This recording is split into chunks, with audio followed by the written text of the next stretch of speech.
تو نبی پاک صلی اللہ تعالیٰ علیہ وسلم نے فرمایا جہاد پہ کوئی اور چلا جائے گا تو بیوی کے ساتھ حج کرنے جا، اسے محرم کی ضرورت ہے، وہ تیرے بغیر کیسے جائے گی؟ مجاہدین کو تو اور مجاہد مل جائے گا، پر تو اپنی بیوی کے ساتھ جانا۔ نبی پاک صلی اللہ علیہ وسلم نے مرد کو محافظ بنایا ہے، عورت کو مرد کا قیدی نہیں بنایا، بلکہ عورت کو حفاظت عطا کی اور مرد کو اس کا محافظ بنایا۔ اب بچیاں آزاد ہونا چاہتی ہیں، اور آزادی بھی وہ والی کہ جو بنیادی طور پر آزادی نہیں، فحاشی ہے۔ میں نے بہت پہلے کہا ہے کہ اسلام بیٹیوں کو قیمتی سمجھتا ہے۔ جس بندے کے پاس 20 تولے سونا ہو وہ چوک میں لے کے نہیں آتا، وہ قیمتی چیز ہے، اس نے چھپا کے رکھی ہوتی ہے۔ تو جو نبی پاک صلی اللہ علیہ وسلم کا کلمہ پڑھنے والے بیبیاں، اسلام انہیں قیمتی سمجھتا ہے، کہتا ہے کہ تم قیمتی ہو لہذا گھر کے اندر رہو، تم باہر نہ ہو۔ لیکن عورتیں ہیں کہ ان کو بلا وجہ لوگ خراب کر دیتے ہیں اور بلا وجہ وہ اس مغالطے کا شکار ہو جاتی ہیں۔ اب آگے بڑھتے ہیں۔ قرآن مجید نے سورہ نور کی آیت نمبر 30 میں کہا کہ کل للمؤمنین یغضوا من ابصارہم، فرمایا کہ اے محبوب علیہ السلام مومن مردوں سے کہہ دو کہ اپنی نظریں جھکا کے رکھیں، اپنی نظریں۔ اور اگلی آیت میں فرمایا وَقُلْ لِلْمُؤْمِنَاتِ یغضضن من ابصارہن، فرمایا کہ اے محبوب مومن عورتوں سے بھی کہہ دو کہ اپنی نظریں جھکا۔ مرد بھی اپنی نظر جھکا کے رکھے گا عورت کی طرف، لیکن یہ ساری پابندی صرف مرد پر نہیں، عورت بھی غیر محرم کا چہرہ نہیں دیکھے گی، اس پر بھی اسی طرح نظر جھکانے کا حکم ہے، جس طرح کہ وہ ہر دکاندار کو بھائی جان کہہ کے گفتگو کرنے کی اس کو بھی اجازت نہیں ہے کہ وہ سمجھے کہ پابندی تو مرد نے کرنی تھی، میں نے تھوڑی کرنی تھی۔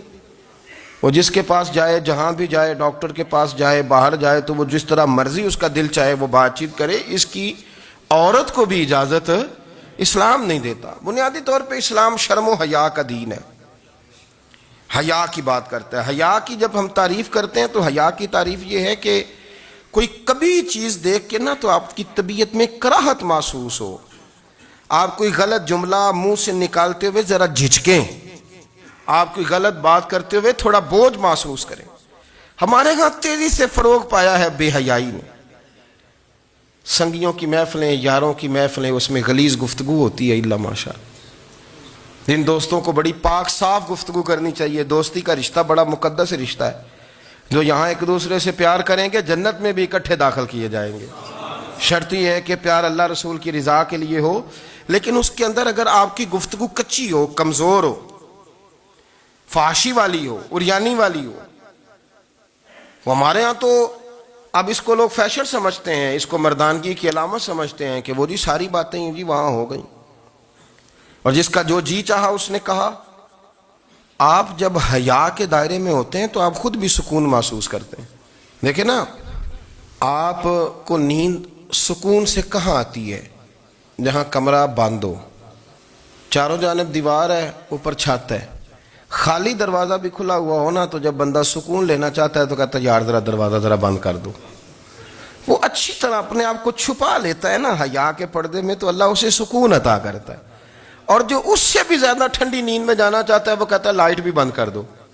اب وہ مکمل طور پہ سمجھتا ہے کہ میں چاروں جانب سے چھپ گیا ہوں، اگر میں کھل کے بھی سو جاؤں گا تو میرا چونکہ پردہ قائم ہے تو مجھے کوئی دشواری نہیں ہوگی۔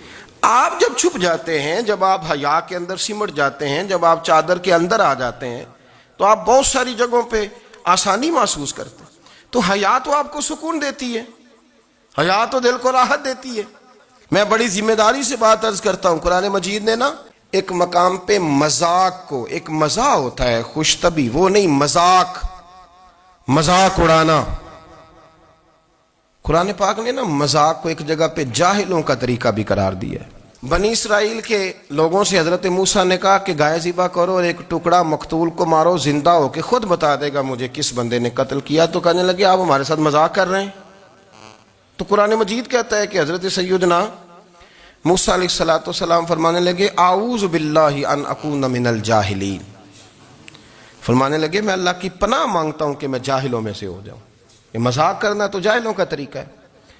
اگر آپ کی زبان سے بے حیائی کا جملہ نکل گیا، اگر آپ کی زبان سے بے حیائی کا جملہ نکل گیا، آپ نے کہہ دیا کہ ہم آزاد لوگ ہیں، جو مرضی کریں گے، جو مرضی کہیں گے، جو ہمارا دل میں آئے گا کریں گے، تو پھر تو لوگ آپ کا وہ حشر کریں گے کہ آپ سے برداشت ہی نہیں ہوگا۔ جس کا لوگ مذاق بنا لیتے ہیں اور جو مذاق بن جاتا ہے پھر اسے کچھ جینے دیتا ہے۔ آپ حیا کی چادر میں چھپیں گے تو بچیں گے۔ اگر آپ نے اپنا مذاق بنوا لیا یہ کہہ کے کہ میں نے مرضی کرنی ہے، پھر یاد رکھنا چھپنے کو جگہ نہیں ملے گی، پھر تکلیف میں آ جائیں گے، پھر بہت بڑی اذیت کا شکار ہو جائیں۔ شرم و حیا، عرب کے اندر جو کنواری لڑکیاں تھیں ان میں بڑی حیا ہوتی تھی۔ الحمدللہ میں بڑے فخر سے کہتا ہوں کہ میرے پنجاب کی، میرے پاکستان کی بیٹیاں بھی 20 دفعہ ان کا ابا کہے تیری شادی کرنی ہے تو وہ آنکھ نہیں اٹھا پاتی آج بھی۔ یہ تو وہ چند لوگ ہیں جو کہتے ہیں ہم ہائی کلاس ہو گئے، ہمیں نہیں پتا کہ وہ روشن خیال ہو گئے ہیں کہ روغن خیال ہو گئے، پتہ نہیں کدھر چلے گئے۔ ورنہ ہماری بیٹیاں آج بھی جب ان سے ان کا باپ، ان کی ماں بات کرتی ہے تیری شادی کی، تو وہ تو شرم کے ساتھ پچھلے سے پچھلے کمرے میں چھپتی ہیں۔ یہ اللہ نے فضل کیا ہوا ہے اس ملت پر۔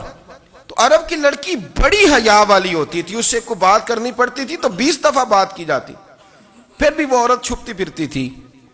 حضرت عائشہ صدیقہ رضی اللہ تعالیٰ عنہ فرمانے لگیں میرے نبی پاک صلی اللہ علیہ وسلم عرب کی کنواری لڑکیوں سے بھی زیادہ حیا کرنے والے۔ قاضی اعجاز مالکی نے، شیخ عبدالحق محدث دہلوی نے، دیگر بزرگ جو سیرت نگار گزرے انہوں نے لکھا ہے کہ نبی پاک صلی اللہ علیہ وسلم کے اندر 100 مردوں سے زیادہ طاقت تھی، 100 مردوں سے زیادہ طاقت۔ اب جو بات کہنے لگا ہوں، جو نتیجہ دینے لگا ہوں، اس پر خاص توجہ آپ فرمائیں گے۔ ذرا فکری طور پر، نظریاتی طور پر ایک چیز کو سمجھیے۔ ہم سمجھتے ہیں کہ جوان لڑکا ہے جی جو مرضی کرے، عمر ہے جی۔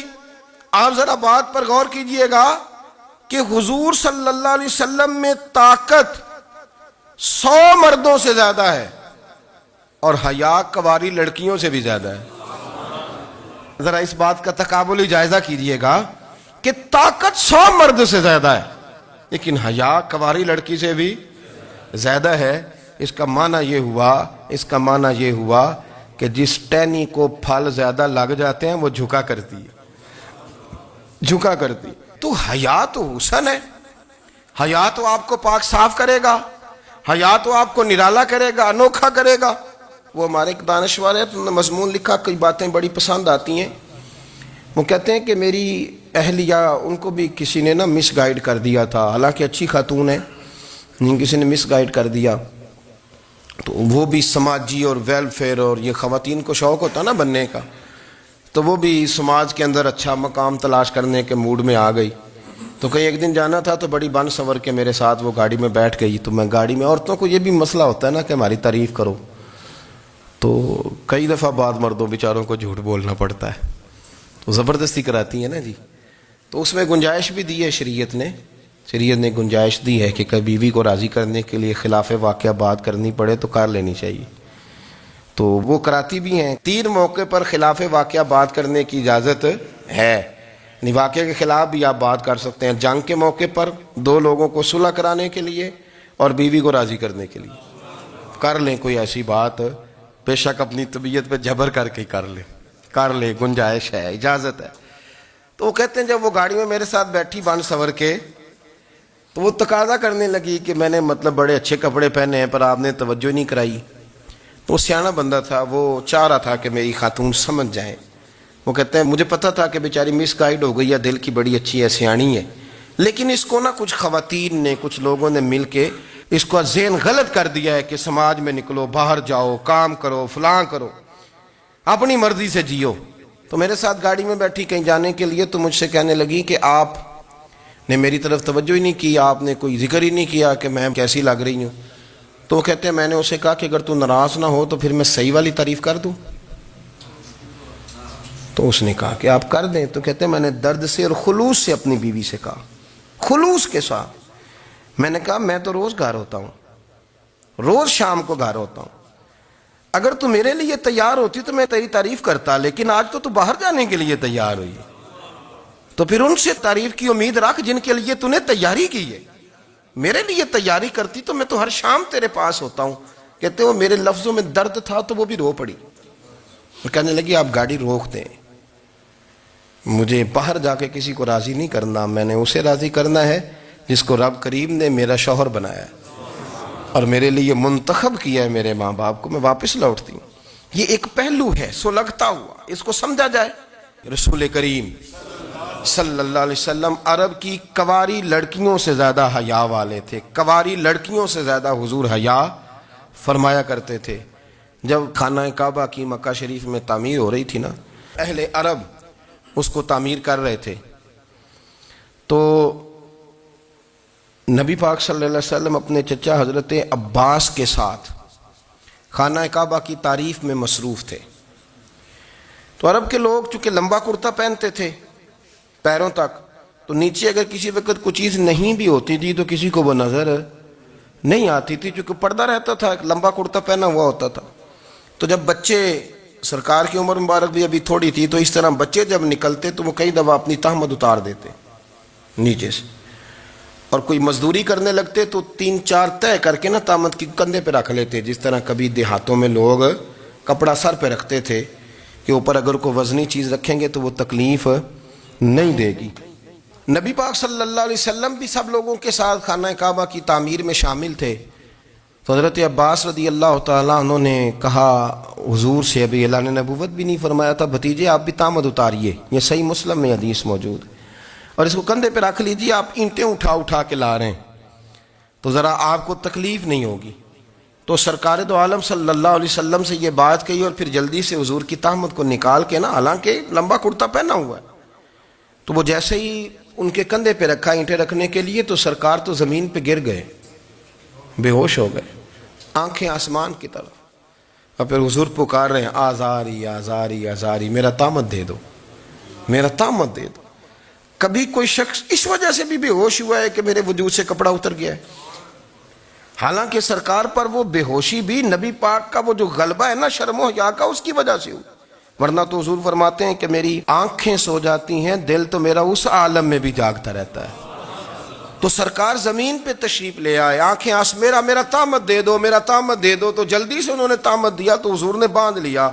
پھر طبیعت مبارک میں تسلی ہوئی، یعنی ہم اس رسول کے غلام ہیں کہ جن کے تو وجود سے کپڑا اتر جائے تو حضور برداشت نہیں کرتے، قبول نہیں فرماتے، تکلیف شروع ہو جاتی۔ لیکن یہاں نوجوان ہیں اور بڑا قد کاٹ ہے اور بڑے بڑے سمجھدار لوگ ہیں، گرمی آتی ہیں تو شارٹ کپڑے پہن کے گھومتے ہیں، ان کو خیال نہیں کہ یہ وہ والا لباس ہے جو باہر تو کیا گھر میں اماں کے سامنے نہیں پہننا چاہیے، بہنوں اور بیٹیوں کے سامنے نہیں پہننا چاہیے۔ آپ کی گفتگو میں شرم و حیا ہو، آپ کے لب و لہجے کے اندر حسن ہو۔ آپ کو پتہ ہے نبی پاک صلی اللہ علیہ وسلم نے فرمایا میری امت میں سب سے زیادہ حیا کرنے والے عثمان غنی ہیں، عثمان غنی سب سے زیادہ حیا کرنے والے۔ آپ فرمایا کرتے تھے جب سے حضور کا چہرہ دیکھا ہے میں نے کبھی اپنی شرمگاہ بھی نہیں دیکھی، میں نے آنکھوں کا وضو نہیں توڑا، اور جب سے حضور کے دست مبارک میں میں نے بیعت کے لیے سیدھا ہاتھ بڑھایا تو پھر سیدھا ہاتھ میں نے کبھی گندگی کو نہیں لگایا۔ حیا تھی۔ آپ باتھ روم کے اندر بھی غسل فرماتے تھے تو کپڑوں سمیت کرتے تھے۔ کسی نے کہا حضرت جی واش روم کے اندر کیوں نہیں کپڑے اتارتے؟ آپ فرمانے لگے باہر بندوں سے حیا کرتا ہوں، اندر جاتا ہوں تو رب سے حیا آنی شروع ہو جاتی، وہ تو دیکھ رہا ہے نا۔ تو میں جو بات آپ کی خدمت میں عرض کرنا چاہتا ہوں اس کو آپ سمجھیے گا میرے عزیز، کہ شرم والا مزاج، گفتگو بھی شرم والی، آنکھیں بھی شرم والی، لباس بھی شرم والا، دوستی یاری بھی شرم والی، بہت ساری ایسی باتیں۔ دیکھیں نا آپ ذرا، میں نے کہا کہ باتوں کو سن کے گزر نہ جایا کریں، اس کی گہرائی پر غور کریں۔ حضور علم کا سمندر ہے، سرکار سے زیادہ علم دنیا میں کسی کے پاس موجود نہیں ہے، اور صحابہ کو موقع ملا ہوا ہے اس سمندر سے فیض لینے کا، لیکن ان کی حالت یہ ہے کہ حضرت علی المرتضیٰ فرماتے ہیں 14 دن گزر جاتے، حضور سے کوئی سوال پوچھنا ہوتا تھا پر میں شرم کے مارے نہیں پوچھ پاتا تھا۔ 14 دن بخاری شریف میں موجود ہے۔ ایک دن نبی پاک صلی اللہ علیہ وسلم نے پوچھا صحابہ سے کہ وہ کون سا درخت ہے جس کے پتے نہیں گرتے، اور وہ درخت اس طرح ہے جس طرح مومن ہوتا ہے، وہ درخت میرے مومن کی طرح بتاؤ۔ حضرت عبداللہ ابن عمر فرماتے مجھے پتا تھا کہ وہ کھجور کا درخت ہے، لیکن چونکہ ابو بکر صدیق بھی بیٹھے ہیں، عمر فاروق بھی بیٹھے ہیں، مولا علی بھی بیٹھے ہیں، عثمان غنی بھی بیٹھے ہیں، اتنے جید لوگ بیٹھے ہیں، تو مجھے حیا آتی تھی کہ میں کیوں جواب دوں. کہتے ہیں سرکار نے کئی دفعہ پوچھا, لوگوں نے کئی اور درخت بتائے, پر فرمایا تمہارا جواب درست نہیں ہے. آپ حیا کے اس پہلو پر غور کریں کہ سوال کا جواب آتا ہے. سوال کا جواب, یعنی مجھے سوال کا جواب آتا اور پھر میں دوں نہ, مجھے بدعزمی نہ ہو جائے گی؟ یہ کیسے ممکن ہے کہ میری رات گزر جائے, مجھے پتا بھی تھا اور میں نے بتایا نہیں؟ بہت سارے لوگ آ کے بہت ساری باتیں بتاتے ہیں, بہت ساری باتیں وہ سمجھاتے ہیں, تو ہم غور سے ان کا چہرہ دیکھنے لگ جاتے ہیں, کہتے ہیں یار اس کا تو دعویٰ تھا کہ میں سمجھنے آتا ہوں, تو یہ تو ہمیں سمجھا رہا ہے. چلو الحمدللہ ہم سمجھنے کو تیار ہیں. لیکن میرے عزیز, پتہ بھی ہے جواب کا, علم بھی ہے, لیکن فرماتے ہیں میری حیا نے مجھے اجازت نہ دی کہ میں جواب دوں. آپ فرماتے ہیں پھر حضور سے صحابہ نے عرض کی کہ یا رسول اللہ آپ ہی بتا دیں وہ درخت کون سا ہے. تو حضور نے فرمایا بھئی وہ کھجور کا درخت ہے.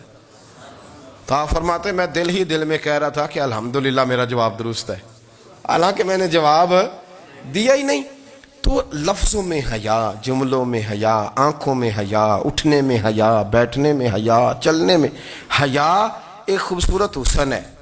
اور نبی پاک صلی اللہ علیہ وسلم نے فرمایا جب تو بے حیا ہو جائے نا پھر تو آزاد ہے, پھر تو جو مرضی کا, پھر تو جو.